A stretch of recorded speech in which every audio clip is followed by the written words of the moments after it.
This episode is sponsored by Cohesity. Cyber resilience isn't just about getting systems back online. It's about keeping your business operating when disruption strikes.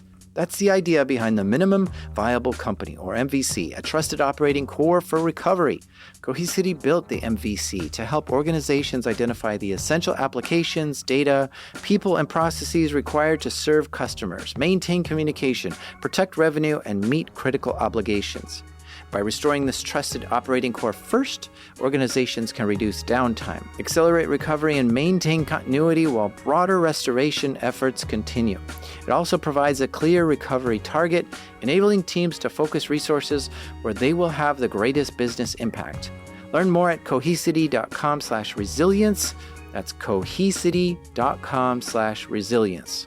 Cohesity, resilience everywhere. Sometimes you read the news, and the story sticks with you forever. One such news story I saw was some security news I heard, and I'll always remember it. It was when I first saw a presentation about the NSA ANT catalog. Have you seen this? It's mind-bending. Okay, here's what happened. Someone with access to NSA documents took the ANT catalog and gave it to journalists at Der Spiegel, and then they published it. At first, we thought it was Snowden who leaked these documents, but we're not sure if it was him or a second leaker. I asked Snowden on Twitter if it was him, but he didn't respond. So what's NSA's ANT catalog? ANT stands for Advanced Network Technology. And in this catalog are a list of hacks, exploits, and cyber surveillance devices that the NSA can use for certain missions. If you work at the NSA and you need an exploit, you look through this catalog and then request to get one of these devices or pieces of software. When you look through it, it looks like the work of science fiction, but these are all real devices. Let me point out a few to you. The NSA has created a device, codenamed Cottonmouth. It looks like a typical USB plug, one you'd see on a mouse or a keyboard, but it's actually capturing all the data going through it and wirelessly transmitting that data. It listens for mouse clicks, keyboard strokes, or any other data going through it. Now, the receiver has to be close by, 20 feet maybe, and with a strong antenna and nothing in the way, it could probably transmit much further. So someone can be listening maybe in the room next door to everything that your USB connector is seeing. This is some next-level technology that the NSA developed in 2008, which still isn't even available commercially today. And the ANT catalog even lists a price for this, $20,000 per USB implant. Geez, that's a lot. The NSA ANT catalog has loads of other hacks and implants. There's Dropout Jeep, which is a piece of software that if you can get it onto an iPhone, it'll give you all the text messages, contacts, voicemail, it'll hot mic or open the video camera and get a geolocation of that phone. And there's Firewalk, which is a pretty amazing network sniffer. And there's JetPlow, which is a firmware that gives the NSA backdoor access to a Cisco firewall. And then there's Deity Bounce, which is an implant that goes onto a Dell server, which can get them backdoor access to that. But one of my favorites is called RageMaster. This is a little device that taps into any VGA port. This is the connector that goes from your computer to your monitor. And with this, it can wirelessly transmit everything that VGA connector sees, essentially cloning that monitor to be seen by someone else at a distance. So let's imagine how these hacks might take place. The NSA might intercept a Cisco firewall being delivered somewhere, and they'll open the box carefully, put their firmware on it, and then seal the box back up, and this will give them permanent backdoor access into that firewall whenever they want. Or if they know their target is going to stay at a hotel, they can get a room next door to their target, break into their target's room, install Cottonmouth or RageMaster, and then listen in the other room for the wireless signal to see everything that person was typing and seeing. Even if that person wasn't connected to the wireless or any network at all, this is possible, and it's insanely impressive. And yes, 50 items in this catalog were leaked to the public in 2013, but we only saw descriptions of these devices. No actual devices were seen. Now, upon closer inspection, we see that these items were intended to be used by TAO. Now, TAO stands for Tailored Access Operations, TAO. And it's a unit within NSA that has a primary objective to gather intelligence on computer systems. The people within TAO have access to the most sophisticated hacking tools ever created. They have the budget and ability to spend years on research and development to make insane tools and then use them whenever they need. Tau is NSA's elite hacking force, and they've actually changed their name to Computer Network Operations now, but for this story, I'm going to just keep calling them Tau. Now, when security companies research hacking campaigns, they can't tell for sure who did it, so they give hackers a unique code name. Fancy Bear is what's given to the Russian hackers. Charming Kitten is given to Iran, and so on.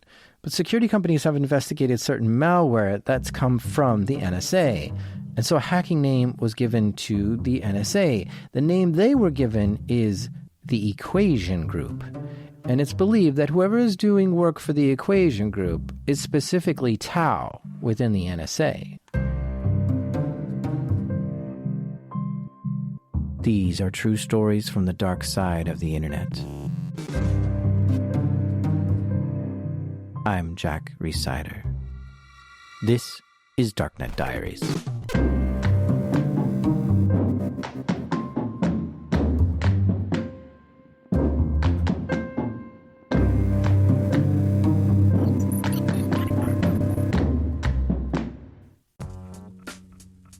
This episode is sponsored by Shopify.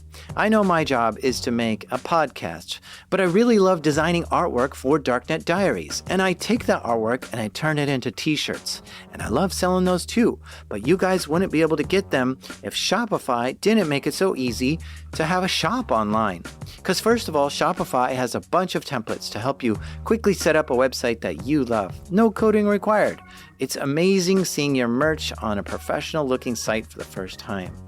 And then after you've set up your site with Shopify, you get to take advantage of Shopify checkout. Customers get to check out quickly and easily, and you get to hear. All you need is the idea. Shopify handles the rest. If you're serious about hearing your first, start your free trial at shopify.com/darknet today. You heard that right. Start your free trial today at shopify.com/darknet. That's shopify.com/darknet. This episode is sponsored by Rippling. These days, you can chat with AI about almost any business problem, but only Rippling AI is built to solve them. That's because Rippling is the only AI built on your live global workforce data, giving you full visibility into your business and the ability to take action with AI that executes across departments. Say you want to retain top talent. Just ask Rippling, who are my top performers this year? And instantly receive a workforce report highlighting your best employees with supporting data like comp ratios, performance reviews, and engagement metrics. Rippling AI can turn these insights into proposed retention strategies, including a recommended 10% spot bonus for top performers. So don't settle for AI that's all talk. Head to rippling.ai/darknet and get AI that turns insight into action. That's Rippling, spelled RIPPLING. Rippling.ai/darknet. Sign up for your exclusive access today. Okay, today we're talking with someone who I really wanted to talk to for a long time. Someone who knows a lot about security and has been doing this for decades. And when you're battling hackers for that long, you surely have some interesting stories. My name is Jake Williams. I'm the founder of Rendition InfoSec. I think right now I'm an InfoSec dumpster fire, putter, outer. Basically all over the board when it comes to InfoSec, incident response, red team, SOC, whatever. What does Rendition Security do? We run a managed security operations center, so managed SOC or VSOC as some people call it. We do it 24/7 here in the U.S. It's actually managed out of Augusta, Georgia. And then separately, worldwide, we do red team and incident response. We have folks actually in several countries and do a lot of international work as well as domestic work as well. So basically red team, incident response is a big piece for us, digital forensics, some security architecture work, and then, of course, the VSOC. And for you Twitter folks out there, this is Malware Jake on Twitter. And I say that because he has 50,000 followers on Twitter, and he's pretty well known.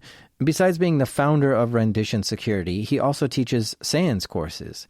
These are information security courses, and specifically, he teaches courses on threat intelligence, forensics, penetration testing, and even threat detection. SANS courses are usually fantastic and extremely informative and have some of the best teachers. For this story, we're going to go back to August 2016. Jake was working for Rendition Security then, and his client had a specific security issue that was so big they needed Jake to go on site to help. This was an incident response. The client was hit with something serious. So Jake and his team went to the client location and took over a conference room to begin doing triage. We already had a war room per se right there for the incident response. So Jake had been at this client site for a few days now, trying to help resolve this security incident. Now, back at the home office of Rendition Security, they have a full-on SOC, a Security Operations Center. So while a few people were on site helping the client, there were many more people back in the office helping out too. A SOC is usually quite a sight to see. They have lots of technicians or analysts sitting in desks with 3 or 4 monitors each, analyzing alerts. But on the wall in the front of the SOC will be all kinds of big screen monitors, world maps, attack maps, rosters, news feeds. And on one of the monitors in this SOC was a Twitter feed. Now, in the early morning of August 13th, 2016, one of the people in the SOC saw something on that Twitter feed, and they knew they needed to tell Jake. Maybe 6:30 or 7 in the morning, something like that.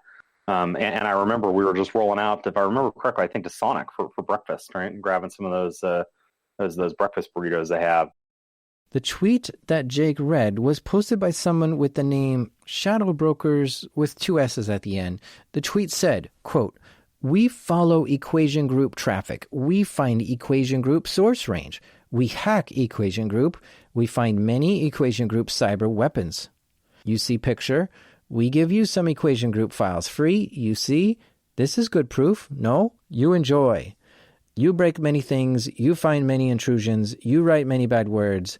But not all. We are auction the best files." End quote.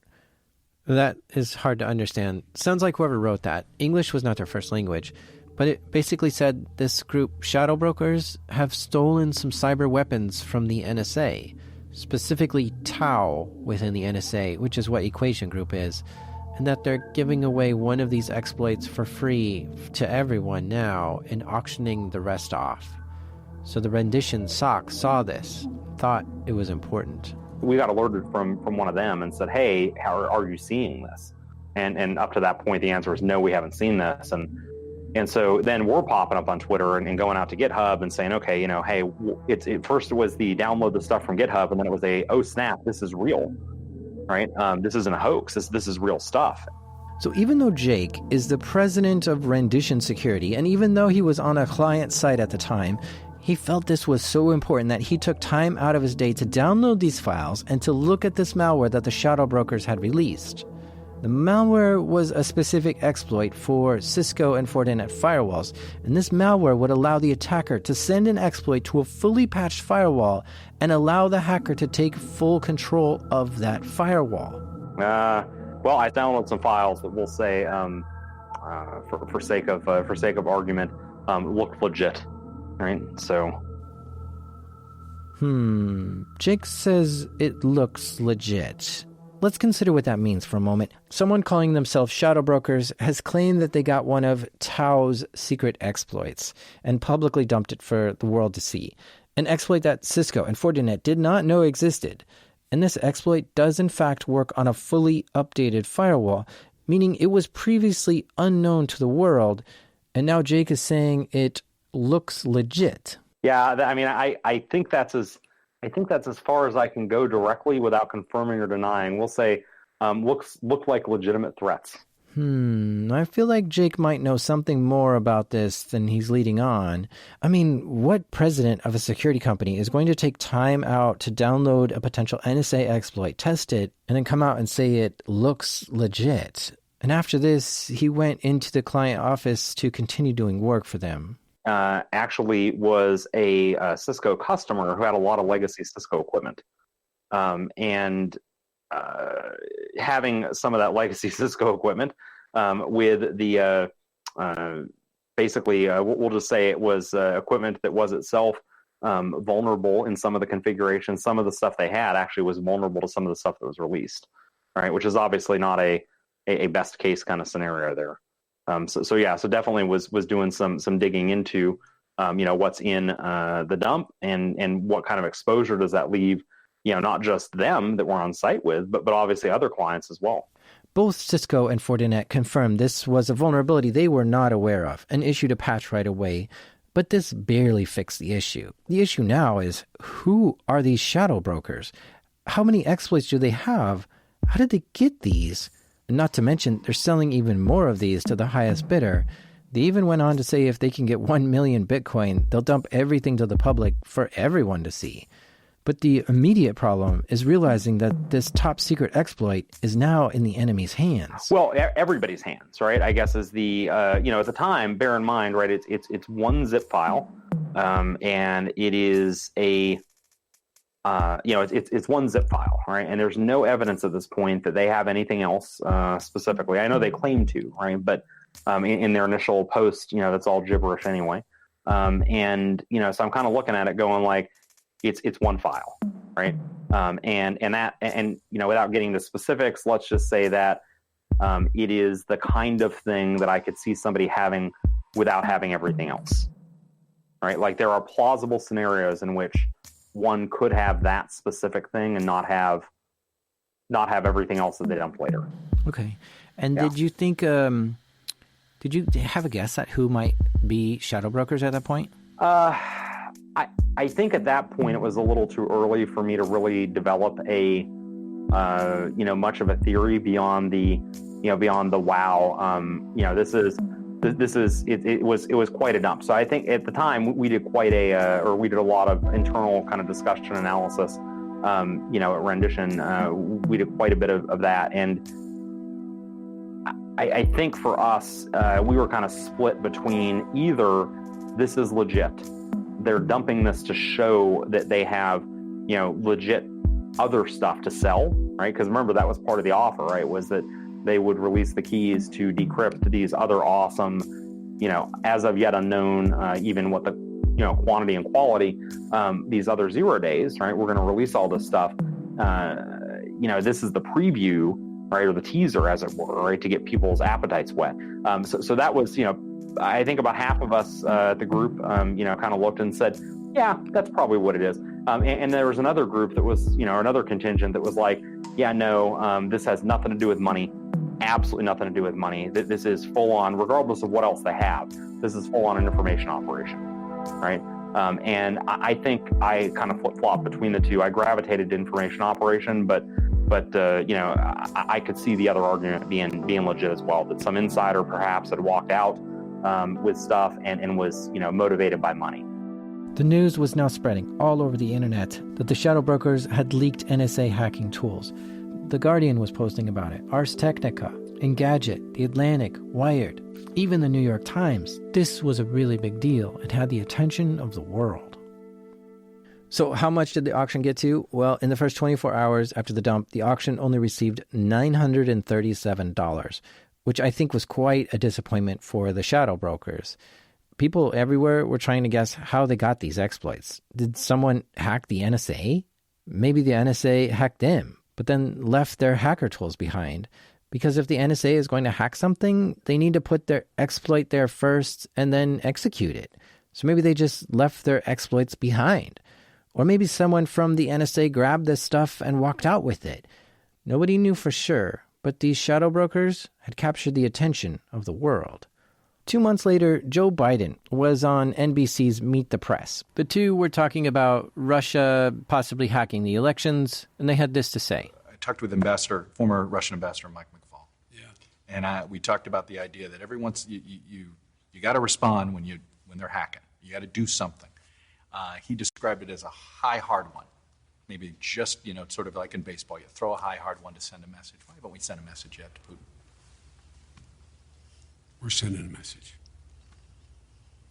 We have the capacity to do it, and the message he'll know it. He'll know it, and it'll be at the time of our choosing, and under the circumstances that have the greatest impact. So a message is going to be sent. Will the public know it? I hope not. Mr. Vice President, I'll leave it there. Thank you, sir. Thank you. 2 weeks after that, shadow brokers published their second dump. First, they say this right away, quote, Why is Dirty Grandpa threatening CIA cyber war with Russia? End quote. Now, I believe they're calling Biden Dirty Grandpa here because of what he said just a few weeks earlier, which is a really, really weird thing to say, but okay. The contents of this second dump was just a big list of IP addresses, and the shadow brokers claimed that this was a list of servers in the world that the NSA had infected or was using as a server to launch exploits from. This wasn't quite that big of a dump. The message was more like telling the NSA that the shadow brokers weren't going away, and this is a reminder that they're still a threat. I think the second dump was really interesting because, so the second dump, given all the IP addresses that were there, became a really interesting data set for researchers who had a lot of NetFlow data. And we did indeed, and I think just like anybody else, right, went back through NetFlow data for our clients and said, okay, do we see IP addresses from this list connecting to any client, anything, right? Because obviously if they are, that could be an indicator of compromise. It's definitely an indicator of concern. But yeah, I mean, other than analyzing what they wrote, the shadow brokers themselves wrote and posted. I think they were doing Steemit still at the time. Yeah, Steemit. And basically, beyond looking at what they wrote, it wasn't really that next drop wasn't earth-shattering. There was nothing really in there besides the IP addresses, but it was more actionable than the first one, to be honest, right, for the majority of InfoSec professionals. The reason why this was actionable for some InfoSec professionals is because we got a list of IP addresses that the NSA is possibly hacking from. And if you can cross-reference that with the IP addresses that are coming into your network, like hits to your website, logins to your VPN, that kind of thing, you might be able to notice if the NSA was hacking you, or at least in theory, that's what you could possibly check for. Stay with us, because after the break, the world is about to change. This episode is sponsored by Delete Me. Have you ever thought, I should really be doing something to protect myself from stalkers, scammers, and hackers, but you're not sure what? Here's what you should do. Go to www.joindeleteme.com/darknetdiaries and enter code DD20 and you'll get 20% off Delete Me. And a few years ago I signed up and Delete Me got busy scouring the internet for my name and gave me reports on what they found and deleted stuff. Take control of your data and keep your private life private by signing up for Delete Me. Now at a special discount for my listeners, get 20% off your Delete Me plan when you go to www.joindeleteme.com/darknetdiaries and use promo code DD20 at checkout. The only way to get 20% off is to go to www.joindeleteme.com/darknetdiaries and enter code DD20 at checkout. That's www.joindeleteme.com/darknetdiaries, code DD20. Now, something huge happened in the world just after this second dump. The U.S. had a presidential election, and Donald Trump took the election. There was a lot of rhetoric at the time that the Russians meddled with the election, and just as people were starting to talk about that, in January of 2017, the shadow brokers made another post, and this one saying goodbye. The post said that they did not get the Bitcoin they were hoping for, so they're just going to release more hacking tools for free for anyone. And they posted 61 Windows executables, link libraries, and drivers, claiming each one was developed by the Equation Group, Tau, within the NSA, and can be used to hack Windows computers. Again, these did check out, and they were new exploits not previously seen, and they looked legit again, as in they were probably created by the Tau in NSA. The shadow brokers then signed off, saying goodbye, claiming they're going to go dark because they didn't get enough Bitcoins. 67 or something files, the actual files themselves also get sent out. And that was a pretty big deal for us, right? Because in their directory listing, it says, something like event log edit or edit event log something, and there's multiple references to it. And, in the InfoSec community, particularly in the forensics or DFIR community, a lot of folks take those event logs to be, sacred, right? There are whole textbooks written about how you can basically clear an event log, but you can't surgically edit one.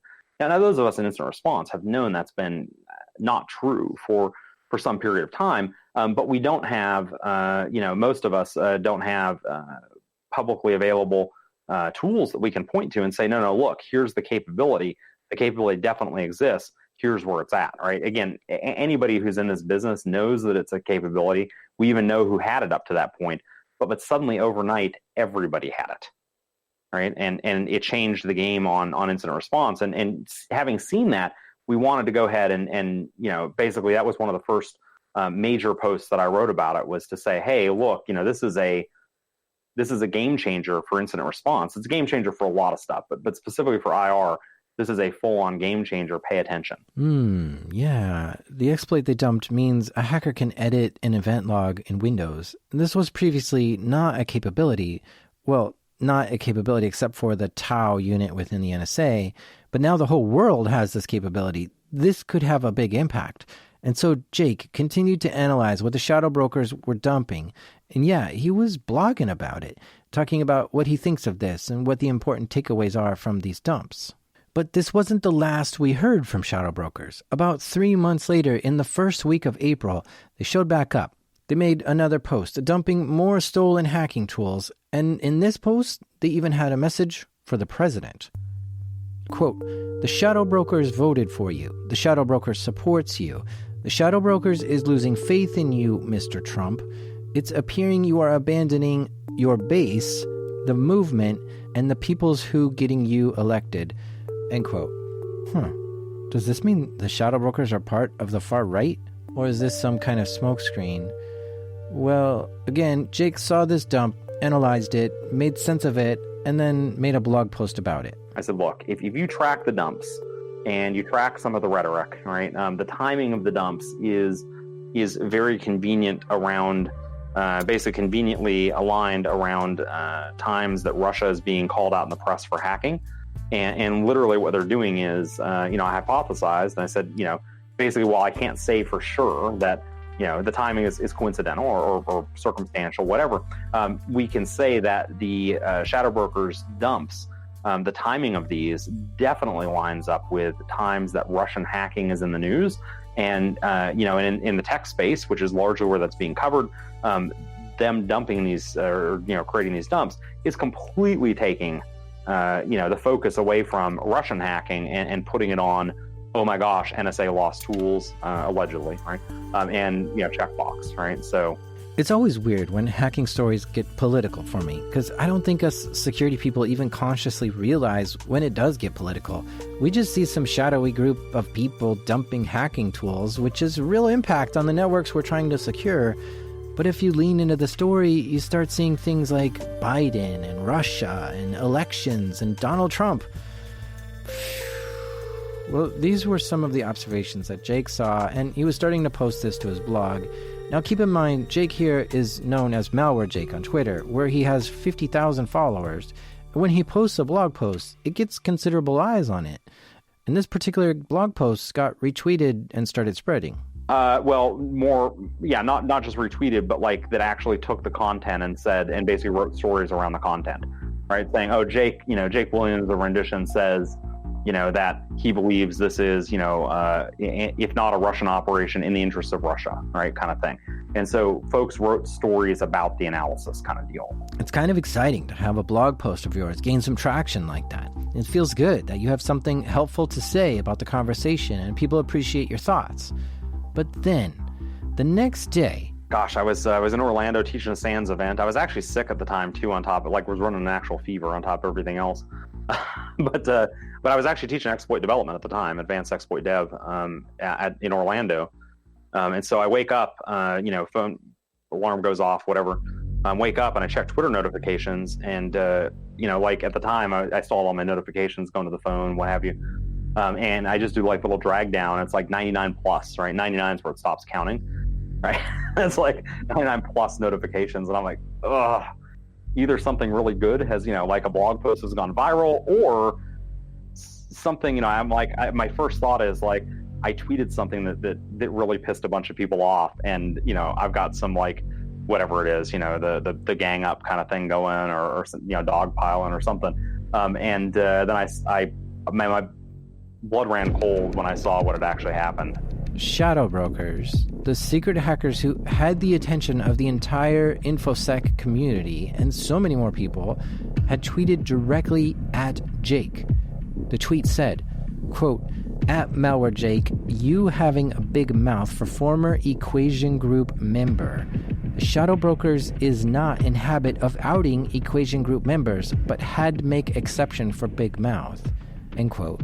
The English was rubbish, but the message was clear. Whoever these shadow brokers were had just stated publicly for everyone in the world to know that Jake was a former member of NSA's TAO, aka the Equation Group.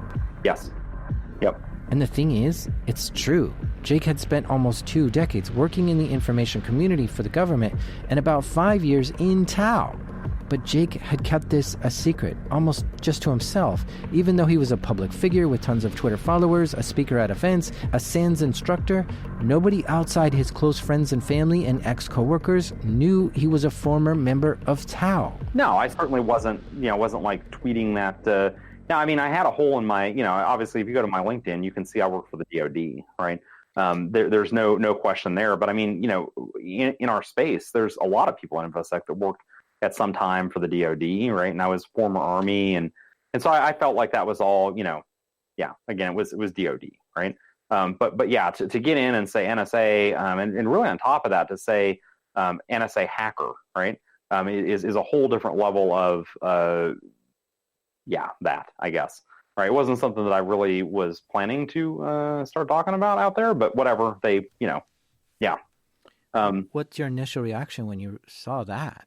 Well, I'll be honest and say, like, it was unprecedented, right? And I didn't really have a good feel for how the government was going to handle this, right? And a lot of people have chatted about this with some other folks, right? And said, over the last couple of years, and I said, what I didn't know at the time, the thing that most concerned me was, it was the complete lack of predictability for what the U.S. government was going to do, right? Like, I didn't know if the FBI was going to sweep in and be like, holy goodness, this is Russia. You got to be, I just don't know, right? There is, even at that time, a thought that it's Russia. And, in the community, there definitely, you mentioned before, some of the Trump rhetoric. And I didn't know if, it wasn't just what was the U.S. government going to do, but how were, like, ordinary people going to react to this. And it was a very challenging time because of that, I think, more than anything else. It was just the unpredictability and, just unprecedented. Like, that must have ruined your whole day. Oh, like I said, I was already sick. Well, I'll be honest and tell you that I can't picture a better place to have to deal with that than teaching a SANS class. And it was, it's what we call a boot camp class that runs from 9 a.m. till 7 p.m. And I feel like that night, I know we had some other event that I was staffing there. So I literally worked from like 9 to 9, despite being sick. And I cannot fathom a better way to have dealt with that. Why? It was forced distraction. So it wasn't like I didn't have time to mull over it as much as just go do your thing, right? And so I think that was helpful to me. Yeah, so I was just wondering, like, kind of overall message. Do you think they're guessing at who you were, or? No, not a bit. I can say with confidence that with high confidence that they 100% were not guessing at who I was. I say that with high confidence. I can't get into the why, but I will say for sure they were not guessing at who I was. They had that dead to rights. They knew it wasn't a guess. And based on some other stuff that they've written, I'm fairly certain they had that. Yeah. But what the message was is another thing entirely, right? It could be, and I put a lot of thought into this, right? The message could be purely that they didn't like what I was writing, and wanted me to shut up, and wanted that blog post down. And my business partner at the time reacted exactly that way and took the blog post down, even with links to it, right? He basically rewrote it as a, one paragraph, nothing, no real content to it, no real meat to it. Just there wasn't a 404 on the website. But I mean, he took that down, and that was, if they were trying to accomplish that goal, that they did. They definitely did. So I could have also been, that if somebody else was out there, that hadn't yet been identified, that, they were trying to say, like, hey, if you do what this guy does, we're going to out you too. I don't know. I mean, I would expect that if anybody else were thinking about commenting on, former NSA folks were thinking about commenting on the shadow brokers, I would expect that would be a deterrent as well. But again, as far as their motivation, it's really hard to nail down. What a weird and surreal thing to happen to Jake, to be outed publicly by this mysterious hacker crew. It's like he was doxxed by them. And the tweet didn't just stop there. It went on to say how the shadow brokers know about some top secret weird missions, and I'm going to assume classified things that Jake was involved in while at Tau.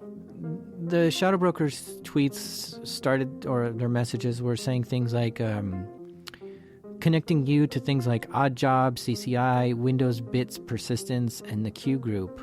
Mm-hmm. Do you have any comment about that? There's no safe comment that I can make on any of that. A few days after that, the shadow brokers released yet another set of stolen exploits. And this one would make a huge splash in the world. This dump contained Eternal Blue and Eternal Romance, among others. Now, what's so important about Eternal Blue is that this is an exploit that can be used to remotely access Windows computers running SMB, which was something that was installed by default on all Windows machines, making millions and millions and millions of Windows computers vulnerable to this exploit. Eternal Blue was huge. This was the biggest of all their exploits, and it just landed in the hands of the general public for any hacker in the world to use. Eternal Blue might go down as one of the most successful hacking tools in history. It's really effective for letting hackers into Windows machines, but here's the strange thing. Just about a month before shadow brokers dropped this on the world, Microsoft had patched it. Yeah, they fixed it right before it was unleashed. The rumor has it that the NSA gave Microsoft a very quiet heads up that this might be in an upcoming dump, so they can work on patching it before it hits the streets. Now, of course, this too was a really big deal for Jake. He knew that Eternal Blue could have far-reaching effects on many of his customers, but he was still coming to grips with the earlier tweet that called him out. That single tweet, which outed Jake as an Equation Group member, really changed his life. Definitely changed my threat modeling. No question about that. I look at the time, and again, in hindsight, a lot of people, I think, will say overreact, whatever. That I might have been overreacting. But man, at the time, again, we just didn't know. We didn't know what, not just what they were going to do, but what anybody was going to do in response. Our own government included, private citizens who were pro-Trump, anti-Trump. They had taken a Trump stance, whatever that broken English, language thing was, right? And so we just didn't know. And so I guess the short of it is, from immediate concerns, I had to call my ex and say, hey, here's the situation. My ex, by the way, never having served, right, doesn't really track with all this. And I'm having to give her this crash course in. So we think this is Russia. Here's the crash course in Russian intelligence services.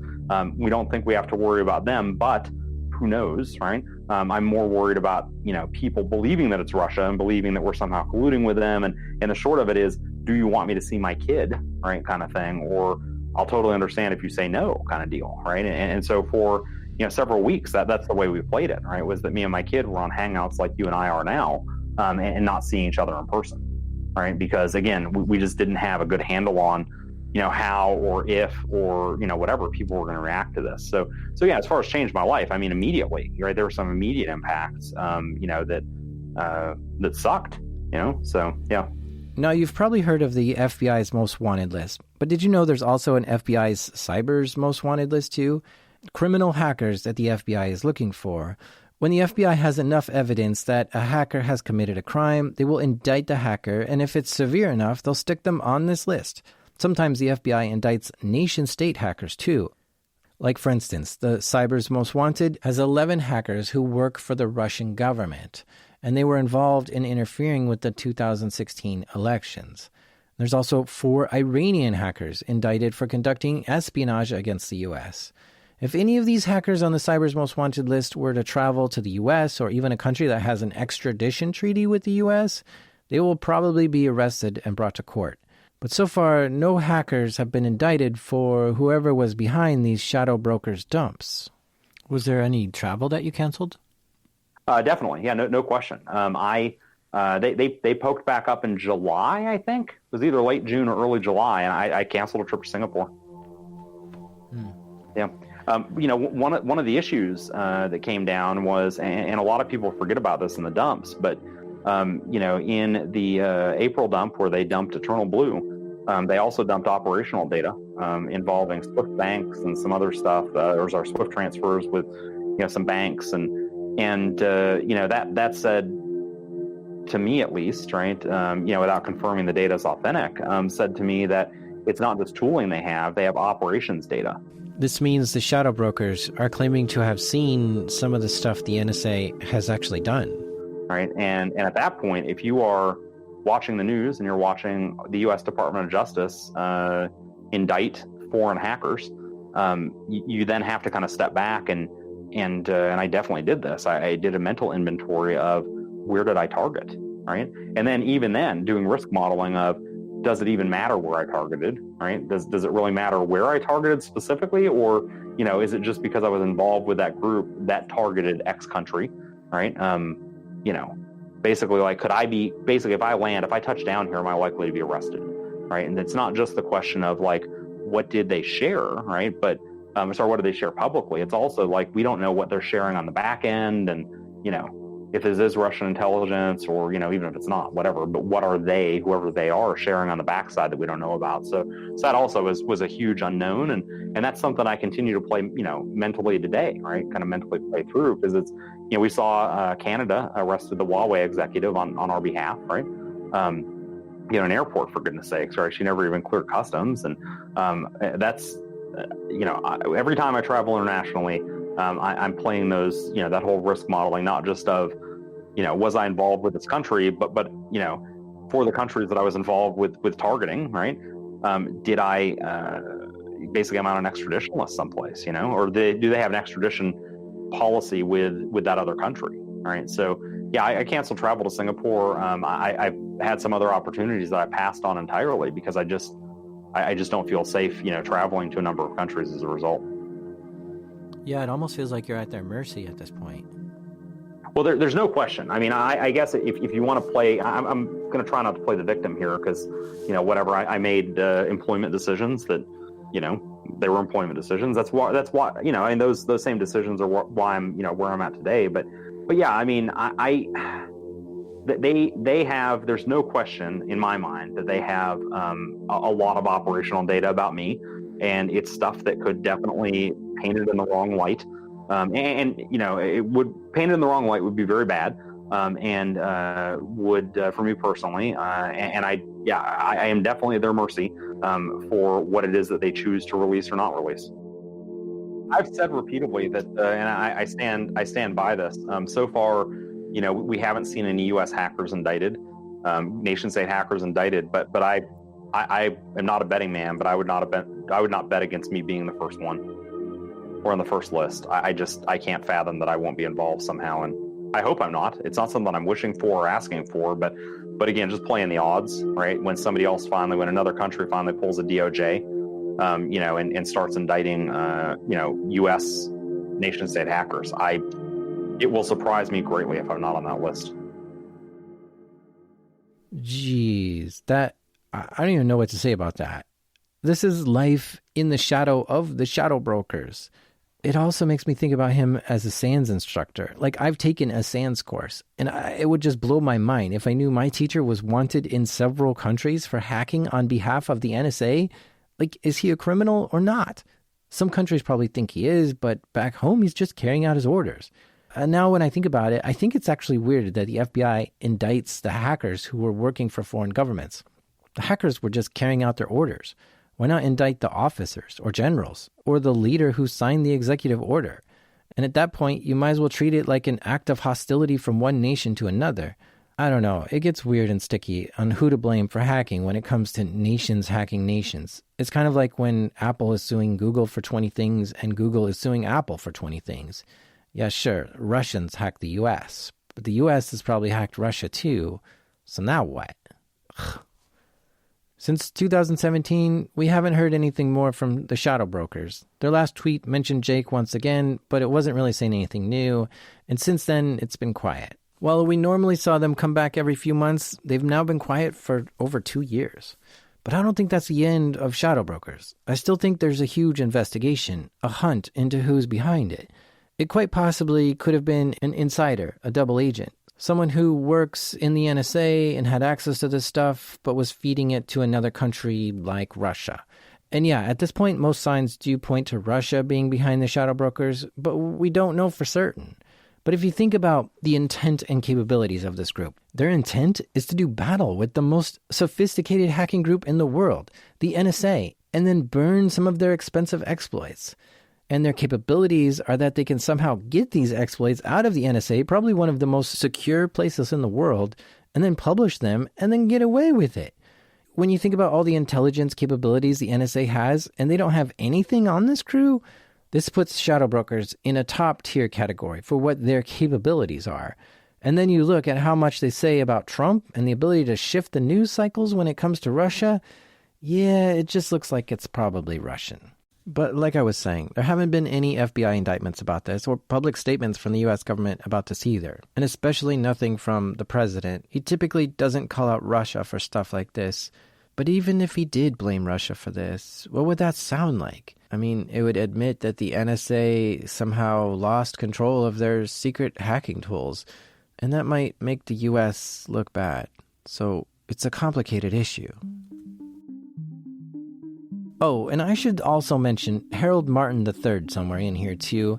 There's this theory that Harold is somehow behind this. Harold was a government contractor working for Booz Allen Hamilton, and while he was there, he was doing some work for the NSA and got access to some top secret information within the NSA. Harold decided to steal 50 terabytes of information from NSA servers and successfully got it out. We don't know who Harold gave this 50 terabytes to or if he gave it to anyone. We don't even know what's in the data.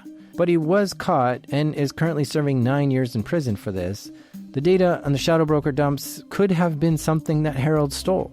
The timestamps do seem to line up with this, but there's no real good evidence that does connect Harold to this whole thing. All right, let's take a step back and try to understand what this whole shadow brokers thing means. While the NSA has neither confirmed or denied that they've made these tools, all signs point to these being actual exploits that the NSA has made and kept to themselves as weapons to attack the enemy with. But let's think about that. This means the NSA has a group of researchers who are actively looking for vulnerabilities in software, like Microsoft Windows. And then when they find these vulnerabilities, they don't tell Microsoft about it. They keep it to themselves. Now, the NSA has publicly said they don't hoard 0 days or exploits that nobody knows about. But here's evidence that they do. Now, what does that mean? Well, it seems the NSA has decided it's more important to be on the offensive versus being on the defensive. If the NSA was defensive-minded, they would be working with software vendors to find vulnerabilities and get them fixed. But instead, we see this, where they secretly find vulnerabilities and not tell the software vendor about it, so that they can later use it on an attack against someone else. And perhaps this was the message that the shadow brokers was trying to relay, to place the NSA under extra heat for hoarding 0 days like this. And that's certainly what happened. A lot of people use this as evidence that the NSA does not have it in their interest to keep us secure. But instead, they want to keep these exploits to themselves so they can be better at doing espionage and surveillance and hacking into other networks, which I suppose could be considered defensive-minded if they're using that to find what an upcoming attack on our country is going to be. But that's just hard to believe when we see nation-states hacking into companies in the U.S. and creating huge, huge problems for those companies. And see, here's the perfect example of when that can backfire, when the exploits the NSA makes gets into the wrong hands, or when someone exposes the capabilities of the NSA. Snowden, the ANT catalog leak, and now the shadow brokers give us a very clear view into what the NSA is doing. And I think it's important that we all take full note of what we see here. Now, as someone who used to defend networks from threats, I want to take a moment and talk about what we as defenders should be doing about the shadow brokers. When the shadow brokers dumped all these NSA-grade hacking tools, we should be analyzing them and trying to understand them as best we can. And here's why. Let's take the Windows Event Log hack that was dumped as an example.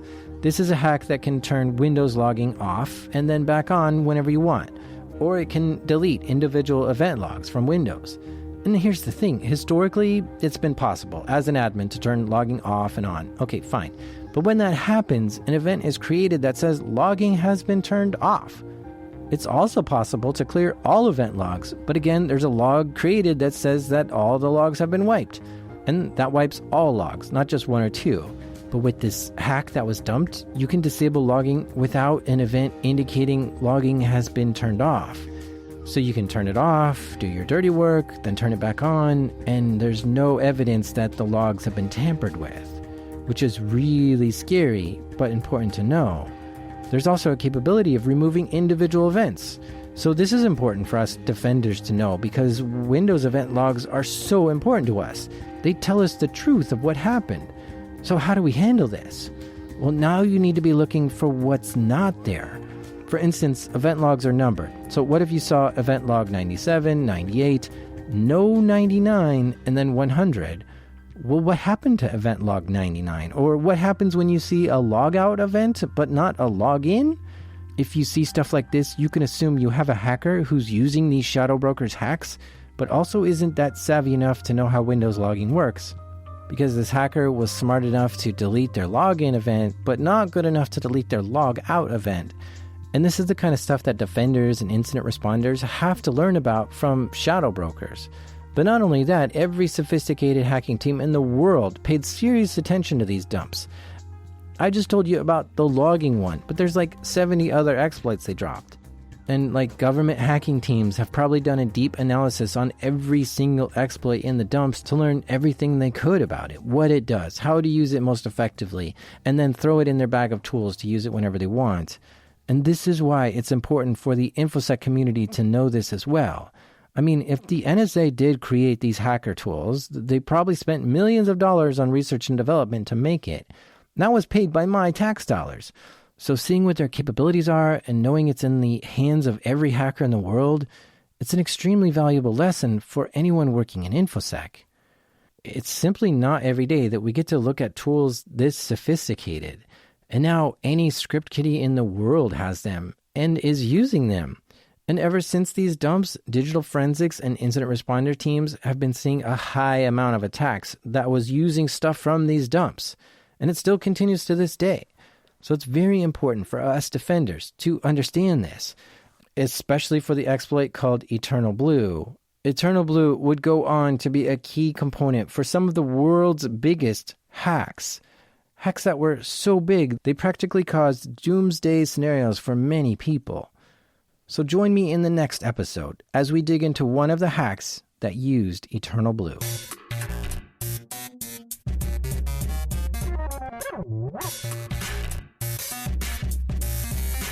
A big thank you to our guest, Jake Williams, for taking time to share this incredible story with us. You can follow him on Twitter. His name there is @MalwareJake. Good luck out there, Jake. I also want to give a big thanks to Andy Greenberg from Wired. He just finished writing a new book called Sandworm, which goes into detail about this whole shadow brokers thing and then goes into detail about what Eternal Blue went on to be used for. And we're going to interview Andy in the next episode, so if you want to check out his book, it's Sandworm. It's really good. Don't forget to help support this show through Patreon, where you can get some bonus episodes, exclusive only to Patreon donators, and you can also get some stickers and an ad-free feed. Patreon supporters really do make a huge impact on keeping this show going, and they're absolutely my favorite listeners. This show is made by me, Grizzly Masquerade, Jack Resider. Sound design this episode is by the headphone-wearing Andrew Merriweather. Editing help this episode by the Cyber Maiden, Damien. And our theme music is by the jingling Breakmaster Cylinder. And even though webmasters around the world add my IP to their blacklist every time I say it, this is Darknet Diaries.